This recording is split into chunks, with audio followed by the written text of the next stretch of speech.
muita novidade nesse dia de hoje sobre o nosso Palmeiras, galerinha. Muita novidade. Segue o vídeo aí, então.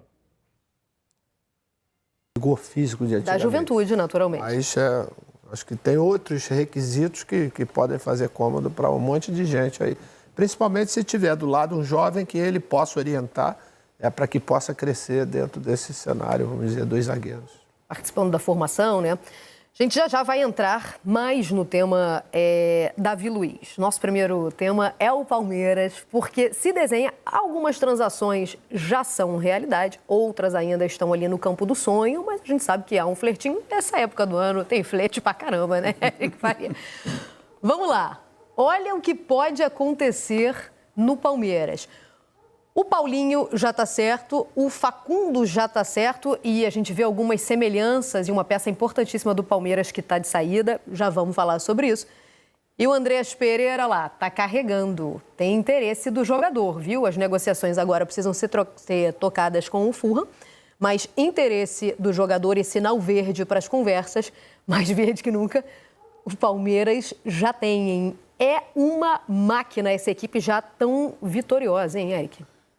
O que é bom pode ficar melhor. De fato, se confirmar a contratação do Andrés, e eu vi também uma tentativa de contratação do Vitor Roque também, talvez não nessa janela, mas essa na janela eu botaria ali no sonho, né? Ali, mas já rolou um flertezinho. Uma janela de meio de ano para poder já disputar a Copa do Mundo de Clubes. Então, é algo assim bem grande mesmo, assim, talvez seja uma das maiores janelas dos últimos tempos, né, de um clube brasileiro. Se a gente lembrar do Flamengo em 19, lembrar do Botafogo recentemente, que conquistou os títulos também. E essa janela do Palmeiras é muito poderosa, confirmando o Andrés, que eu acho que é um jogador que é um jogador de uma outra prateleira. Assim. Ele ficou muito marcado pelo aquele lance na final da Libertadores, mas é um jogador com muita qualidade e que aqui no Brasil é de um outro nível, assim, sabe? O que a gente vê ele fazer na Premier League, quando joga pelo Fulham, assim, joga muita bola. Tem chute de fora da área, tem passe, é um cara super versátil, bola parada. Então, chegaria para dar ainda mais peso para esse time do Palmeiras. Também vejo dessa forma. Você vê que tem uma coisa muito interessante, essa agressividade do Palmeiras no mercado, porque o Palmeiras teve um ano que ele conquistou o Campeonato Paulista e nas duas outras competições, Copa do Brasil e Libertadores, o Palmeiras foi eliminado pelos futuros campeões. Ele saiu na Copa do Brasil para o Flamengo, em casa, e foi eliminado na Libertadores pelo Botafogo, também em casa, e chegou até a última rodada do Campeonato Brasileiro ali com aspiração de título. Não dá para dizer, pelo menos, que a temporada do Palmeiras foi um fracasso, muito pelo contrário, acho que foi uma temporada de um clube que competiu. Mas a impressão que eu tenho com essa agressividade do mercado é que concluíram o seguinte: precisamos qualificar ainda mais o nosso elenco. Nosso elenco, na medida em que você tinha sempre um Flamengo, sempre bem, desde 2019, está sempre bem. Aí veio o Palmeiras, também sempre bem. Aí entrou o Botafogo, entrou nesse ano que está terminando, entrou o Botafogo. A conclusão que eu chego assim por essa agressividade, dizendo, olha, a gente precisa ano que vem ter um elenco ainda mais forte do que o que a gente tem. Mas eu acho que as experiências, como por exemplo o Flamengo, que teve uma quantidade muito grande de jogadores machucados, porque esses clubes, normalmente, eles são aqueles que brigam por quase todas as competições. Ou você mantém quase o mesmo nível, né, para poder estar brigando, porque senão vai chegar uma hora, vai acontecer, as contusões vão acontecer, os cartões vão acontecer, as expulsões vão acontecer, e você precisa estar... Eu acho que o elenco ele não precisa nem ser do mesmo nível, ele precisa ser quase do mesmo nível. Porque se for do mesmo nível, você pode até criar algum problema, alguma ingresia dentro do próprio elenco, porque todo mundo vai querer jogar. Aquele que tem a consciência, vamos dizer, que quando tiver oportunidade, vai tentar abraçar, eu acho que isso é mais importante. E, além disso, eu acho que essas contratações do Palmeiras, como disse o Paulinho, acho que estão visando principalmente o Campeonato Mundial de Clubes. Exato. Eu acho que é uma coisa muito mais futurista do que Campeonato Paulista, Campeonato da Copa do Brasil e Campeonato Brasileiro. Mas ficou sem... Aliás, o Palmeiras foi bem campeão sem centroavante, né? Sempre teve essa discussão. Que o Palmeiras e agora perde o Estevão no meio do ano, né? E é aí que, para mim, entra o Facundo. Jogando pelo mesmo lado, também canhoto, acho que a substituição é aí. Eu acho que Palmeiras, o Flamengo, que vai ter que fazer algumas ações pontuais no mercado, porque uma delas é porque saiu o Gabriel, então ele... E o Pedro você vai começar a contar lá pelo final de maio, início de junho. Paulinho, eu estive conversando com o Pedro no jogo da despedida do Adriano, a respeito da como está.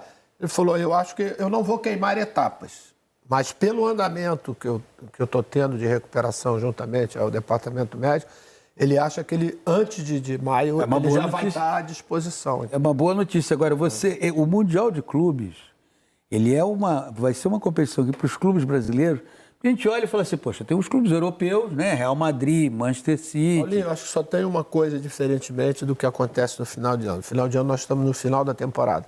É um desgaste muito grande para os jogadores. Contrariamente, o que vai acontecer em 2025, quem vai estar no final da temporada? Serão os europeus. E por isso mesmo a maioria dos jogadores estão brigando aí em função da quantidade de jogos, de ter uma temporada atípica do que eles estão acostumados, né? E eu acho que aí, exatamente, pode ser um diferencial para que os clubes brasileiros possam... Temporada de verão. Na verdade, ter vamos dizer, uma comparação mais perto daquilo que é do temporada de verão.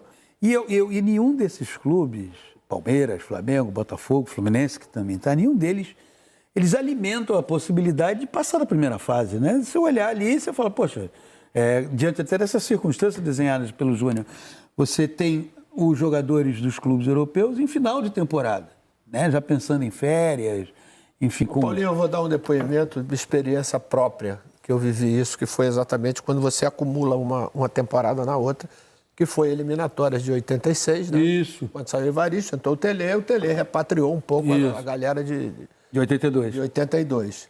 E eu não tive férias naquele ano, né? Começou a emendar uma coisa. O meu pior ano na Itália, nos 5 anos, foi exatamente em 87. Por quê? Porque eu não tive férias. Você pagou a conta. Não adianta. Tem menos jogos, tem menos... Hoje até, quer dizer, no máximo que eu joguei jogando Copa UEFA, eu joguei 44. Quer dizer, foi o ano que mais você jogou? Foi 44, que o Torino estava na Copa UEFA, nós chegamos até a quarta de final. Com Copa Itália e o campeonato. Esse ano, eles já chegam a 60 partidas normais. Esses clubes que vão disputando as grandes competições. Que vão estar no Mundial de Clubes, né? Eu acho que é essa... Lembrando que nós teremos Copa do Mundo em 2026. Então, muitos jogadores, eu acho que estão pensando exatamente no que pode acontecer um pouco mais para frente em termos físicos. Se você olhar para o Palmeiras, digamos que consiga essas contratações, tá? Andrés, o Facundo e o Paulinho confirmados. Tem gente saindo também, né, Paulinho? Dudu já saiu, né? O Dudu saiu e... Zé Rafael tá para sair. Mas eu tô pensando num time provável assim, é um time que você, olhando nome por nome, por exemplo, o Palmeiras está no grupo do Porto, né? Você encara de frente o Porto com o trabalho do Abel, que é um trabalho consolidado, ele conhece bem o elenco, você tendo Estevão, Andrés, Paulinho... Você vai continuar com Gustavo Gomes, Murilo, Richard Rios, Rafael Veiga, Aníbal Moreno, Rafael Veiga, o Flaco, o Piquerez, Marcos Rocha. E tem um jogador, hein, Eric? Você consegue. É um time que, assim, se você olha o elenco, você fala, opa... E tem um jogador que foi lesionado, mas é bom jogador, que é o Bruno Gomes, que veio do Cruzeiro e se lesionou no início. Teve uma lesão, se recuperou, teve outra seguidamente. Então, é um time muito encorpado. Vai ser campeão da Copa do Mundo de Clubes? Não sei. Mas, é um time que você olha assim, um time europeu vai respeitar. O Porto, do outro lado, vai falar, cara, esse cara jogou na Europa, esse cara jogou na Europa, esse cara jogou na Europa, esse cara jogou Copa do Mundo. E ainda tem o Abel Ferreira, que eles conhecem. Ainda tem o Abel, que é um cara com um trabalho sólido, pronto, né? Eu acho que na questão principalmente da consistência, né? A gente está falando de um Palmeiras de 5 anos. Que vem sempre ali. Quer dizer, com os reforços, conhecimento que tem do Abel, principalmente com os clubes europeus, eu não vejo. Quer dizer, principalmente nessa primeira fase dos grupos. Claro. Dá para você brigar legal. Tem o Inter Miami também nesse grupo, né? Porque a gente está falando do Porto. Também que o Inter Miami, a gente sabe o que mete medo no Inter Miami. Tem o Messi, tem o Soares e tal, mas... Eu não sei o nível de competitividade, né? Já melhorou, a né? MLS já melhorou. Já não é aquela baba. Não é como era antigamente. Mas eu acho que quando a gente olha para o Inter Miami... classificou numa carteirada também, né? Foi. Entrou, Esse Mundial de Clubes, eu acho que no momento é um motivo de é o item mais destacado no planejamento desses clubes brasileiros. O Palmeiras, como bem observou o Léo, ele está pensando nesse Mundial. O Campeonato Brasileiro, é sempre bom lembrar, esse ano se inicia em março. A última semana de março, última semana de março. Aí tem já Libertadores. Mas você chegar bem nesse Mundial de Clubes, com um elenco ali consistente, com opções. Não adianta você trabalhar só com jogadores do mesmo nível, mas um jogador